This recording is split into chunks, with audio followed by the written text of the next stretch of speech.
ሰላም እንደምን አላችሁ? ዛሬ የብዙዎች ጥያቄ በሆነው ብዙዎች አቅም ያላቸው ነገር ግን ምን እንደሚማሩ ባለማወቃቸውና ምን መምረጥ እንዳለባቸው ብዙ ጊዜ ጥያቄ ሲሆንባቸው ይስተዋላል። ታዲያ ኢትዮጵያ ውስጥ ምን ብማር ይሻላል የሚለውን ከብዙ ፍለጋና ድካም ጥረት በኋላ ምርጦቹን ወደናንተ ይዘንላችሁ መጥተናል። ታዲያ ለዚህ ቻናል አዲስ ናችሁ?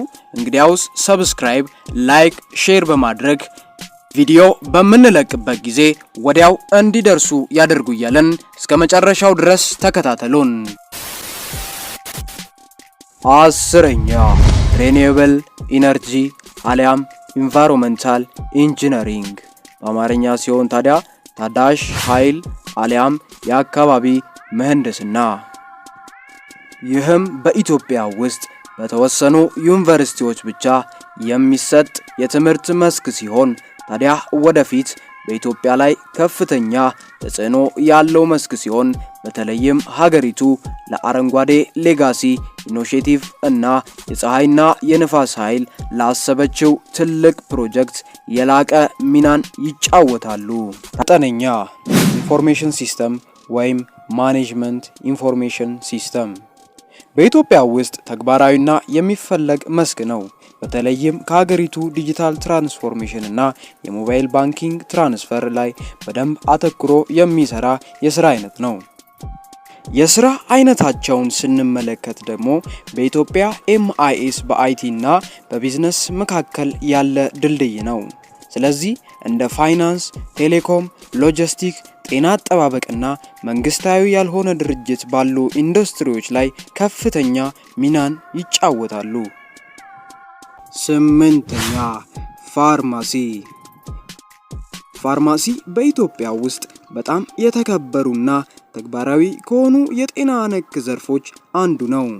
ይህ ጥሩ ደህንነት ያለው ጠንካራም የስራ ምርጫ ነው።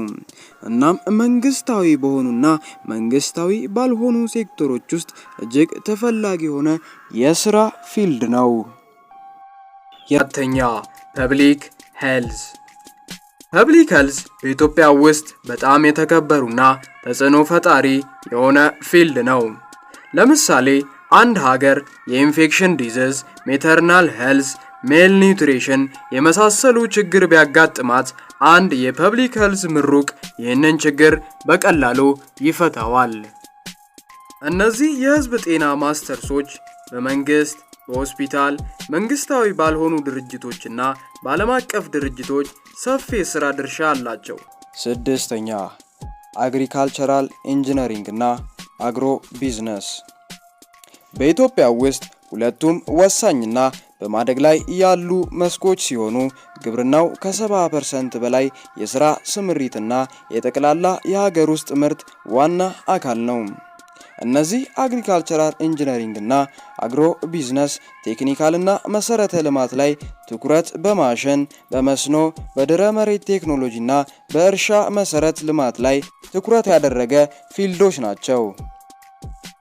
ሀገሪቷ የግብርና ስርዓቷን ስታዘምን በእነዚህ ዘርፎች የተመረቁ ተማሪዎች ተፈላጊነታቸው እየጨመረም ይሄዳል። አምስተኛ ኤሌክትሪካል ኤንድ ኮምፒውተር ኢንጂነሪንግ። በኢትዮጵያ ውስጥ ካሉት በጣም ተፈላጊና ከፍተኛ አቅም ያለው የምህንድስና መስክ ከሆነው መካከል አንዱ ኤሌክትሪካል ኤንድ ኮምፒውተር ኢንጂነሪንግ ነው። ታዲያ ይህ የኤሌክትሪክ ምህንድስናና ከኮምፒውተር ምህንድስና ዲጂታል ሃርድዌርና ሲስተም ጋር በመጣመር በኃይል፣ በቴሌኮም፣ በሶፍትዌር፣ በሃርድዌር፣ በአውቶ ማሽንና በመሳሰሉ በስራ መስክ ላይ ይሰማራል። ይህ ፊልድ ከሌላው የሚለየው አራተኛ ዓመት ላይ ሲገባ በአራት አይነት ስትሪም ይከፈላል። ኮሙኒኬሽን፣ ኮንትሮል፣ ኮምፒውተርና ፓወር ናቸው። አራተኛ ቢዝነስ አድሚኒስትሬሽን ማኔጅመንት። በኢትዮጵያ ውስጥ ሁለገብና በስፋት ተግባራዊ ከሆነው ፊልድ መካከል አንዱ ነው። በባንክ፣ በግል ኩባንያዎች፣ መንግስታዊ ያልሆኑ ድርጅቶች፣ በመንግስት ተቋማትና ሌሎች ውስጥ ከፍተኛ የሥራ ዕድል አለው። ጠንካራ ተናጋሪ፣ አደረጃጀትና እቅድ አውጪ ከሆንክ ይህ መስክ ሰፊ የሥራ አማራጮችና ቋሚ የገቢ እድገት ሊያቀርብልህ ይችላል። ሶስተኛ ሜዲሲን ወይም ዶክተር። በኢትዮጵያ ውስጥ በጣም የተከበሩና ተጽዕኖ ፈጣሪ ከሆኑ ፊልዶች መካከል አንዱ ዶክተር ነው። ይህ የሕክምና ዶክተር ለመሆን ጥልቅ ቁርኝነት ይጠይቃል። ነገር ግን የተረጋጋ ስራ፣ ጥሩ ገቢና ህይወትን በቀጥታ ለማሻሻል እድልን አይሰጥም። ይህንን ስንመለከት ደግሞ በገጠር ወይም በመንግስት ሆስፒታሎች ዶክተሮች በጣም ከፍተኛ ተፈላጊነት አላቸው። ዶክተሮች በኢትዮጵያ ውስጥ ምን አይነት ስራ ሊሰሩ ይችላሉ? አንድ ዲግሪ ከ6 እስከ 7 ዓመታት ይፈጃል። ሁለተኛ ሲቪል ኢንጂነሪንግ። ይህ ሲቪል ምህንድስና በኢትዮጵያ ውስጥ በጣም አስፈላጊና ከሚፈለጉ መስኮች አንዱ ሲሆን በተለይም ሀገሪቱ በመሰረተ ልማት ዝርጋታ ላይ ከፍተኛ መዋለ ንዋይ በማፍሰስ ላይ ስለምትገኝ በመንገድ፣ በድልድይ ግንቦች፣ በባቡር ሀዲድና የህንፃን ጨምሮ በግንባታ በንድፍና የመሰረተ ልማት ችግሮችን ለመፍታት አጠንክሮ የሚሰራ ተግባራዊ የስራ ምርጫ ነው። በሲቪል ምህንድስና የመጀመሪያ ዲግሪ 5 ዓመታት የሚወስድ ሲሆን ስራዎቹን ደግሞ ስንመለከት በመጀመሪያ ላይ የምናገኘው ሳይት መሐንዲስ ወይም የግንባታ ተቆጣጣሪ ነው። ሁለተኛ ላይ የምናገኘው ደግሞ ስትራክቸራል ኢንጂነሪንጎችን ነው። ደግሞ የምናገኘው የመንገድና የሃይዌይ መሐንዲስ ነው።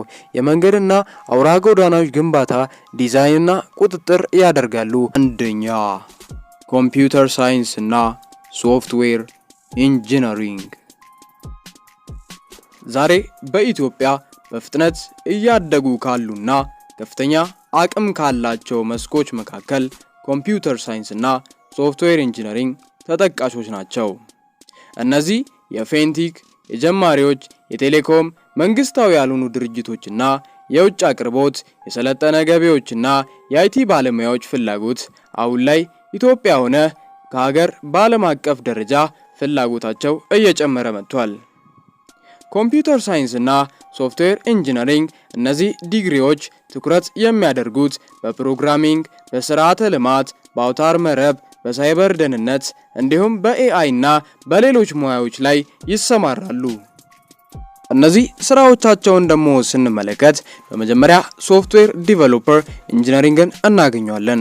ሁለተኛ ላይ ዌብ ዲቨሎፐር፣ ሶስተኛ ላይ ሞባይል አፕ ዲቨሎፐር፣ አራተኛ ላይ ዳታ አናሊስት ወይም ዳታቤዝ ዲቨሎፐር፣ አምስተኛ ሳይበር ሴኩሪቲ አናሊስቶች፣ ስድስተኛ ኤአይ ማሽን ለርኒንግ ዲቨሎፐር፣ ሰባተኛ ላይ አይቲ ሰፖርተር ወይም ሲስተም አድሚን፣ ስምንተኛ ቴች ኢንተርፕረነር ወይም ደግሞ ፍሪላንስ ሆነው እናገኛቸዋለን። ውድ የኤ ፕላስ ጀነሬሽን ቤተሰቦች ቪዲዮ ይህንን ይመስል ነበር። ብዙ እንደተጠቀማችሁና እንዳወቃችሁ ተስፋ እናደርጋለን። ታዲያ ለዚህ ቻናል ደግሞ አዲስ ከሆናችሁ ሰብስክራይብ፣ ላይክ፣ ሼር አድርጉ እያልኩኝ ቪዲዮን በዚሁ አጠናቅቃለሁ። ሻሎም።